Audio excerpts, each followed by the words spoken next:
What if I told you that some of Africa's most important history books were never written? They were carved into stone, pressed onto glass negatives, and today, they're flashing across smartphone screens. This is the story of how Africa's past has been recorded in light and shadow for over 50,000 years. Deep in the Tsodilo hills of Botswana, where the San people call the rocks the mountains of the gods, we find humanity's first history pages. These aren't words, they're paintings. Giraffes that seem to walk off the stone, hunters with bows drawn, spiritual journeys in red ochre.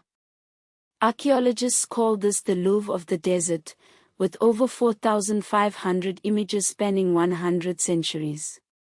But this is just the beginning.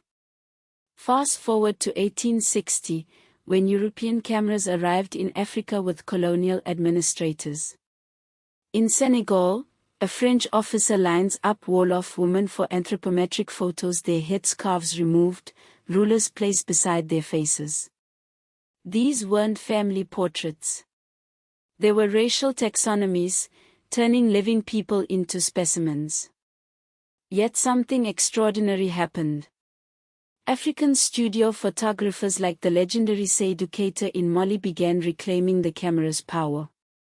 In 1950s Bamako, his clients arrived in their finest clothes, teachers in sharp suits, women in dazzling bazin fabrics holding radios. These weren't colonial subjects, they were modern Africans writing their own visual. But the archive has gaps. Where are the photos of the 1929 Women's War in Nigeria, when thousands of Igbo market women overthrew British taxes? Why do we see colonial officers but not the railway workers who sabotaged trains? Historians now search for these missing frames by studying what photographs exclude: the cropped-out protest signs, the staged backgrounds hiding African cities' vibrancy. Today in Lagos, teenagers document protests on Instagram. In Johannesburg, artists like Mary Sibbon stitch Victorian dresses onto sculptures to haunt colonial archives.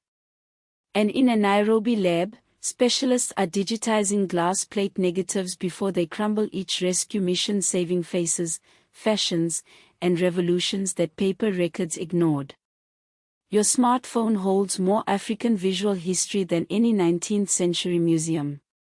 The question is, whose stories will you help preserve?